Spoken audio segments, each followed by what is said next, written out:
Bonjour à tous, j'espère que vous allez bien. Bienvenue dans cette nouvelle vidéo Top and Flop. Comme tous les samedis, je reviens sur ma semaine. Je vous montre les trades que j'ai faits. Parfois les bonnes décisions, parfois les moins bonnes décisions. C'est le but de Stop and Flop. C'est pour vous de comprendre ce que je fais sur mes graphiques. Et puis ça permet de partager, de donner des astuces et puis aussi de mettre en évidence ce qu'on peut parfois faire de moins bien. Ce qui arrive à tout le monde. On est des humains, on n'est pas des robots. Et c'est vrai que sur Internet, on voit toujours ce qui marche. C'est bien aussi parfois de voir ce qui ne fonctionne pas. Cette semaine, on a la chance de faire une quatrième semaine dans le vert d'affilée. C'est plutôt très bien. On a été extrêmement sélectif. J'ai fait que 4 trades. Vous allez voir rapidement les stats juste après. Que des trades indices. Des trades 100% dans la stratégie, 100% dans la méthode que j'utilise. Voilà, c'est cool. C'est l'avantage de ce que j'utilise techniquement. Effectivement, c'est peut-être pas la stratégie la plus avancée du monde, mais c'est des choses plutôt simples. Et comme je cesse de le répéter, plutôt binaires, systématiques. C'est des setups dans le sens du flux, assez simples à connaître. Et effectivement, derrière, il y a la gestion d'émotions, le money management et tout ce que je vous ai déjà expliqué dans plusieurs vidéos. Mais techniquement, c'est important, avant d'aller chercher des stratégies extrêmement avancées, de maîtriser des choses plutôt simples et puis de savoir pourquoi tu rentres là, pourquoi tu mets ton stop ici, pourquoi tu coupes là, et puis quels sont les éléments techniques qui vont faire valider, invalider un plan. Donc voilà, je suis assez content de ma semaine. C'est vraiment un très beau mois d'août. C'est le plus beau mois de l'année. Donc c'est cool. Donc voilà, après comment expliquer ça? On a peut-être un peu de réussite, on a aussi des marchés peut-être qui sont un peu plus directionnels, c'est assez baissier quand même depuis quelques séances, on a pratiquement fait que des shorts, il y a eu une tentative d'achat sur un niveau, mais globalement si on regarde les 3 4 dernières semaines, on a fait presque que des ventes, donc on a beaucoup suivi le flux, c'est important, le trend is your friend comme disait Warren Buffett. Si vous avez fait que des achats sur ces dernières semaines, c'est que vous avez peut-être un problème de biais. Ça ne veut pas dire qu'il n'y en avait pas à faire, mais voilà, il faut essayer de suivre au maximum le flux, au maximum ce que j'appelle la tendance, et se positionner dedans et essayer d'en prendre un petit morceau. C'est ce qu'on a réussi à faire. Donc, on parle en R, on parle en RR, on parlera peut-être aussi en pourcentage, mais je pense que c'est plus important de parler en RR parce que tout le monde va prendre un risque différent sur son capital. Et encore une fois, le but, c'est pas de rêver, c'est d'être dans la réalité du trading. Si vous faites 1% par semaine, ça peut paraître peu quand on regarde sur un petit capital à 1000 euros, mais si vous avez un compte financé propre firme à 100 000 ou 150 000 sur Topstep ou même un 200 000 sur FTMO, bien tout de suite ça fait des gros sous et c'est ça qu'il faut apprendre à faire. C'est apprendre à faire une petite somme, mais régulièrement, 0,5, 1% par semaine en moyenne. Et c'est ça l'intérêt du trading. C'est pas d'être dans tous les mouvements et de prendre tout. J'en profite juste avant de vous montrer les trades pour vous montrer quelque chose. Vous avez, avant de revenir sur effectivement le petit résumé, voilà, je vais vous montrer quelque chose. C'est qu'on a mis en place dans l'école. J'ai eu beaucoup de demandes à ce sujet-là. Donc, vous savez que vous pouvez rejoindre l'école à tout moment. C'est extrêmement complet. Vous avez beaucoup de choses à votre disposition. Vous avez des lives tous les jours, matin, midi, après-midi et soir. Il y a maintenant 4 lives par jour. Le morning live le matin, les ateliers avec Quentin le midi pour progresser, le trading en direct l'après-midi et du coaching maintenant tous les soirs, avec notamment Nassima le mercredi pour le coaching mental, avec moi le lundi et le jeudi pour le parti mindset. Vous avez Renaud qui nous rejoint en septembre, qui va vous proposer de l'accompagnement autour de l'analyse fondamentale, qui va permettre de mieux comprendre le contexte fondamental, de pouvoir se former aussi à bien lire la partie fondamentale d'une action. Vous avez un call avec Tanguy qui vous permet de bien vous intégrer dans l'école et de pouvoir découvrir tous les outils qui sont à votre disposition, et évidemment la formation. Donc ça, c'est extrêmement complet, c'est à vie, et vous avez tout ce qu'il faut pour pouvoir apprendre le trading. On a mis en place une offre live only. J'en parle parce qu'il y a beaucoup de personnes qui ont déjà un bon bagage technique, mais qui n'ont pas envie d'être tout seuls devant leurs écrans toute la journée, qui ont envie de suivre nos émissions sans forcément avoir envie d'avoir accès à la formation parce que ils ont déjà un bon bagage. On a mis en place cette offre-là, live only, qui vous donne accès pendant un an à toutes nos émissions, donc matin, soir, après-midi, tous les live stream traders. Donc voilà, je sais que ça va vous plaire parce qu'il y en a beaucoup qui m'ont demandé ouais, est-ce que je pourrais juste avoir accès à tes lives. Vous avez maintenant live only directement, tous les liens sont dans la description. Allez voir, ça va vous permettre de nous rejoindre à moindre coût. Au niveau des statistiques, donc j'ai pris 4 trades cette semaine, donc c'est pas beaucoup, c'est vraiment peu. 0 trade sur le Forex, 4 trades sur les indices. J'ai fait un SL, je vais vous le montrer, ça va être l'un des premiers trades. J'ai fait 2 TP. Et donc j'ai fait 3 R. Donc 3 R, si on prend 0,5% de risque comme moi, c'est 1,5%. Si on prend 1% de risque, c'est 3%. Si on prend 0,33, c'est 1%. Ok. Donc c'est une très belle semaine puisque mon objectif, c'est 2 R. Ok. Donc je suis très très content. Premier trade qu'on a pris, ou que j'ai pris en tout cas, c'est un achat justement. Il est un petit peu contre-flux, quoique c'était sur le DAX. À ce moment-là, lundi matin, on était dans un range sur le DAX. Okay, il y avait un gros niveau ici oblique qui était un espèce de support qui provenait vraiment des plus bas, qui passe par ici les plus bas de juillet. Donc c'était voilà, il y avait un beau combo entre ce bas de range, ce support oblique. Et j'ai tenté un achat lundi matin sur un setup que vous connaissez par cœur puisque c'est ce que j'appelle une bulle apesanteur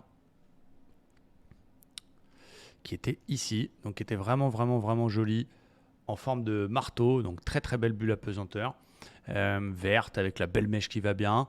Donc on a tenté un petit achat à la clôture de cette bougie avec un stop assez court. Cet achat, ça se part pas trop mal, on revient au prix, 15 minutes, 30 minutes, 45 minutes. Et du coup, il y a le ZIU qui est publié à ce moment-là sur le DAX. Donc, je décide de protéger mon trade une minute avant la news ZIU pour me dire, voilà, j'ai pas envie de rester en position sur la news. On sait qu'il peut y avoir de la volatilité. Le ZIU, c'est quand même un indicateur assez important en Europe et en Allemagne. Donc là, exceptionnellement, j'ai protégé mon trade. On était un petit peu plus haut avant la publication du ZIU. Et finalement, ça m'a un petit peu sauvé parce que ça s'est mis un petit peu à dégueuler après le ZIU et après avec d'autres raisons fondamentales. Donc j'ai pris un BE là-dessus. Le trade en lui-même, je pense qu'il est bon. C'est un achat dans un bad range sur un marché qui était encore solide à ce moment-là. Il y avait un gros support daily 4 heures. Il y a eu de la bulle, le signal. Ça offrait un ratio de 3 à ce moment-là, au moment où je suis rentré. Entre mon point d'entrée, mon stop loss et mon take profit potentiel, qui est la moyenne mobile 20 M15, ça offrait 3, donc 3 fois mon risque. Donc je pense que ce trade, il est méthode. Après, voilà, j'ai eu un peu de la chatte, entre guillemets, à prendre le réflexe de passer break-even. Et on était un peu, pas très loin du vrai niveau BE avant la news pour pas être exposé, ce qui m'a permis d'éviter un SL.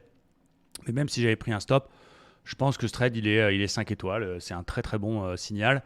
Et puis voilà, on sait que ça ne peut pas marcher à tous les coups. Mais voilà, j'estime que c'est un bon trade. Pour ma part, c'est un BE. Mais voilà, même si j'avais été SL sans protéger avant la news, j'aurais gueulé un coup. Évidemment, on n'est jamais content de perdre un trade. On ne va pas dire qu'on est fan. Mais ce qui est important, c'est la décision. Est-ce que la décision est bonne? Est-ce qu'elle est rentable sur le long terme? Et là, pour le coup, un ratio de 3, il faut gagner une fois sur 4 pour être break-even sur le long terme. Donc, il faut gagner 25% du temps.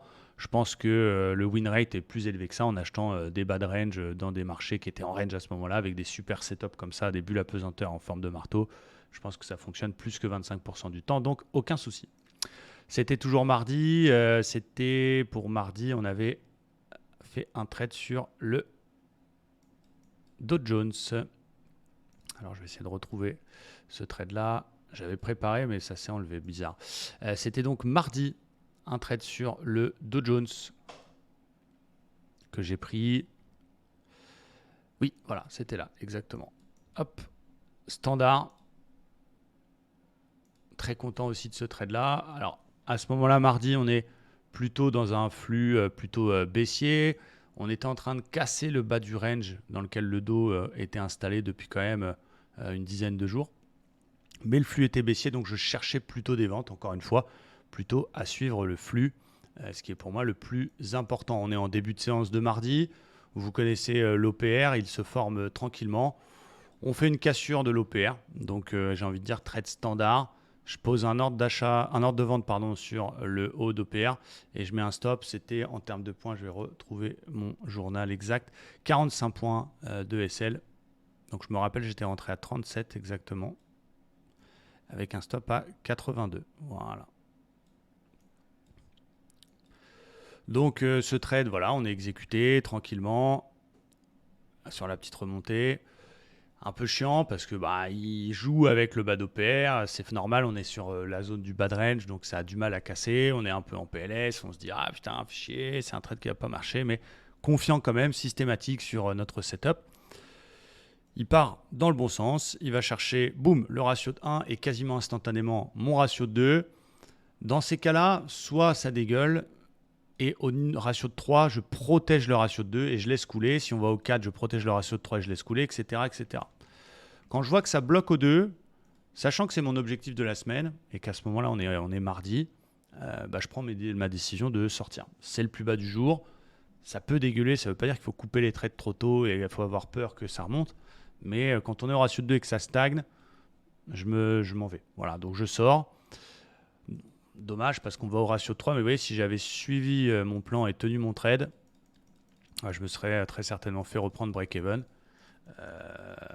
Ou alors, en tout cas, j'aurais fait caca culotte. Donc là, pour le coup, je sors au ratio de 2 et c'est une bonne décision.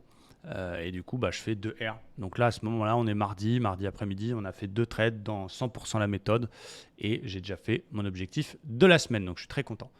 J'aurais pu m'arrêter là, mais voilà, on est aussi là pour faire de l'argent et quand il y a des très beaux setups, je les prends.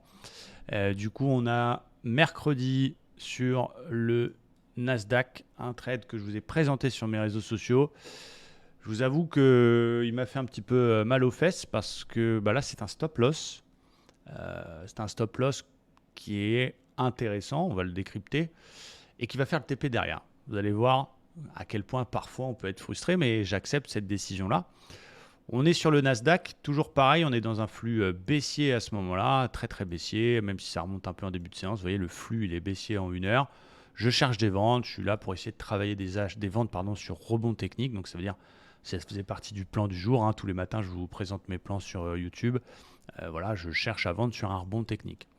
On joue un peu avec l'OPR et à un moment donné, on va faire une belle clôture au-dessus de l'OPR, puis une réintégration. Donc je tente une vente sur le pullback sur le haut d'OPR. Et du coup, au lieu de mettre un stop très court au-dessus de la bougie qui réintègre, ce qui est la règle, ce qui me fait un stop à 13 points, donc même si ça offre un très beau ratio, je trouve ça un peu court, je me dis ok, je vais le mettre à une vingtaine de points. Je suis un peu plus à l'aise. C'est un peu le strict minimum, le minimum syndical pour le Nasdaq en termes de points. Ce trade m'exécute. Ça commence à réintégrer l'OPR, je suis assez content. Il y a, c'est vrai, les petites moyennes mobiles en dessous qui peuvent tout gêner, mais assez confiant, ça offre presque un ratio de 3, donc je suis content. Et malheureusement, il vient me stopper. Et là, je me dis, tant pis, c'est pas grave, je me suis trompé, le marché veut rebondir, c'est comme ça. Si je me rappelle, il y avait un 61,8 qui était intéressant. C'est pour ça que j'avais placé mon stop ici, parce que du coup, il était mon stop au-dessus du 61,8 de la baisse du jour. Donc, puisqu'on sait que quand on casse 61,8 par le haut, on a plus de chances d'aller au 100% que de se retourner, j'estimais que mon stop était plutôt bien placé. Vous allez voir que malheureusement, non, ça ne s'est vraiment pas joué à grand-chose. Je ne me suis pas fait stopper pour grand-chose. Et regardez, ça dégueule, mais sale, de chez sale, de chez sale. Donc il y a plusieurs membres de l'école qui sont re-rentrés sur l'énième réintégration qu'on a eue là en utilisant en combo la cassure du petit support qui reprend toute la hausse du début de séance. Donc là, effectivement, il y avait pourquoi pas un deuxième point d'entrée. Moi, j'ai quand même l'habitude d'éviter de prendre 2 fois le même setup dans une même séance par rapport à l'aspect psychologique et l'impact que ça peut avoir. C'est-à-dire que si tu reprends le même setup, tu te refais stopper, là, le tilt, il n'est pas très loin et là, tu peux tilter effectivement. Donc, j'ai pris le choix de ne pas prendre cette énième réintégration. Mais voilà, un peu déçu parce que vous voyez, on passe pas très loin de mon stop loss, ça dépasse un peu, mais j'étais ça sert à rien d'avoir raison trop tôt, mais voilà, ça met toujours un peu les nerfs, mais ça passe vite. La décision en elle-même, elle est bonne et voilà, c'est comme ça. C'est pas très grave et ça fait partie du trading. Donc voilà, un trade que je mettrai dans les flops parce que à la limite, j'ai envie de dire moralement au niveau de l'ego, ça fait moins mal qu'il aille complètement dans l'autre sens. Tu te dis, voilà, je me suis trompé, j'ai voulu acheter, ça a baissé, j'ai voulu vendre, ça a monté. C'est comme ça. Quand ça te vient de stopper puis ça va dans ton sens juste après, c'est vrai que psychologiquement, il faut avoir le mindset, le mental. C'est pour ça que je vous dis que le trading, c'est beaucoup plus du mental que de la technique. Bien sûr, la technique, c'est important. Il faut apprendre à travailler, il faut apprendre des stratégies. Et encore une fois, chacun... les stratégies avec lesquelles il est à l'aise, parfois ce sera un peu de mes méthodes, parfois ce sera du ICT, parfois ce sera du Ishimoku, parfois ce sera du trading de zone. Chacun doit s'approprier sa propre stratégie, mais ça ne fait pas tout. Et savoir rester humble et puis se dire ok, tant pis, je ne reprends rien, et pas être frustré et se dire merde, j'avais raison, du coup je rachète ou je revends, c'est un gros travail mental et du coup voilà, on l'accepte, on éteint l'ordinateur là pour le coup et c'est comme ça. Donc ça me fait un stop, donc ça me fait descendre à 1R plus 0,5 au vu de mon money management. Donc un peu déçu à ce moment-là parce que quand tu fais ta semaine le mardi, puis que tu prends un beau trade, parce que j'estime que c'est la stratégie, donc il n'est pas trop mauvais ce trade-là, c'est peut-être pas le 5 étoiles de l'année, mais il est dans la méthode, et que tu prends un SL, tu recules, et c'est vrai qu'en termes de sensations, on peut être un peu déçu en disant si j'avais rien fait, ça aurait été mieux, mais bon, ça fait partie du job. Et jeudi, on prend un trade vraiment intéressant sur le Nasdaq, parce que du coup, je me dis, je vais continuer. S'il y a un beau setup, on prendra quelque chose. Je suis toujours dans une recherche de vente sur le Nasdaq, qui a fait que de dégueuler toute la semaine. Et là, on a ce setup-là à l'ouverture, c'est-à-dire que dans la nuit, jeudi et jeudi matin, on fait un rebond technique, on vient chercher une zone intéressante. À l'Open US, il repart à la baisse. Et là, j'ai un super combo. Vous allez voir. On a le 61,8 de toute la phase de rebond que je surveille. Et l'idée, c'est d'essayer de travailler une vente sur 61,8 pour aller chercher les 100%. Ça, c'est un petit peu mon idée. Et du coup, là, en début de séance, on te fait l'OPR. Et là, on te fait une bulle apesanteur sur le bas d'OPR. Donc là, j'hésite. Parce que cette bulle, à ce moment-là, est quand même assez jolie. Elle tient le petit support oblique. Elle tient le 61,8. Elle est sur le bas d'OPR. Elle est assez tentante. Mais je reprends mes esprits en me disant non, ton plan, c'est de vendre. C'est de suivre le flux. Va pas acheter cette bulle. Elle est belle, mais tant pis si elle marche en toi. Je veux vendre, je veux suivre le flux. Donc le fait de vouloir suivre le flux m'a un peu protégé, puisque cette bulle n'a pas fonctionné. Et du coup, elle fait complètement l'inverse. On casse l'OPR et on casse mon 61,8. Et là, je me dis, ouf, déjà, j'ai évité un SL sur la bulle. Et puis, j'ai envie de vendre. Donc là, on valide mon plan. Mais vous savez que j'ai une règle sur la sortie d'OPR par le bas. Je ne vends plus l'OPR cassé par le bas s'il fait plus de 50 points de baisse. Donc, sachant qu'il a cassé, on va dire, à 40, s'il va à 90, je ne vais plus le travailler parce que 50 points sous l'OPR, le pullback, s'il remonte de 50 points, c'est qu'il a envie de rebondir et du coup, je ne vais pas travailler une vente avec un petit stop. Tu comprends ? Donc, je me dis, on va surveiller ça, mais c'est quand même un super combo. Tu veux vendre, on croise les moyennes mobiles, on casse l'OPR, on casse le support, on casse le 61,8. Tu sais qu'il y a une forte probabilité d'aller au 100%. Donc, je suis mon plan et je me dis, allez, let's go, faut y aller. Donc, je mets un ordre de vente sur le bas d'OPR et je mets un stop à 25 points, un petit peu plus large, plutôt que de le mettre au-dessus de la bougie qui casse, parce que ça fait court. Et certes, on évite BE, mais derrière, on est souvent vite repris BE. Je me dis, je vais jouer un stop à 25 points, un petit peu plus tranquille, histoire de, je me rappelle de la veille, si j'avais mis 25 points ou 28 points sur le stop précédent, je ne me serais pas fait stopper. Bon, après, voilà, si ma tante avait des roues, ce serait un vélo. Si j'avais pris TP sur le trade du mercredi, je ne pense pas que j'aurais tenté ce trade le jeudi. Quoi qu'il en soit, je mets mon ordre et j'attends de voir si je vais être exécuté. Je suis exécuté, vous avez vu, on est revenu chercher le bas d'OPR. Il est vite break-even ce trade et il va au 100%. Donc je sors au 100% à mon ratio 2 parce que je me dis c'est les plus bas du jour, c'est les 100%. Donc on va pas être trop gourmand et on va prendre nos bénéfices. Si j'avais tenu ce trade un peu plus longtemps jusqu'au ratio de 3, j'aurais protégé mon ratio de 2. Je ne serais pas non plus sorti puisque je protège palier par palier. Et je me serais fait reprendre au ratio de 2. Donc ça aurait été exactement le même résultat.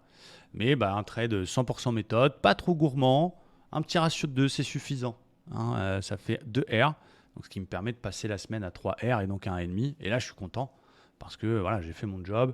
Et c'est un trade qui est quand même assez standard et qui passe. Donc bien sûr, on a envie tous de faire le gros trade de l'année. Et j'imagine que certains ont voulu garder ce trade le plus longtemps possible pour essayer de faire le gros trade, ça va dégueuler. Ils se sont fait reprendre BE.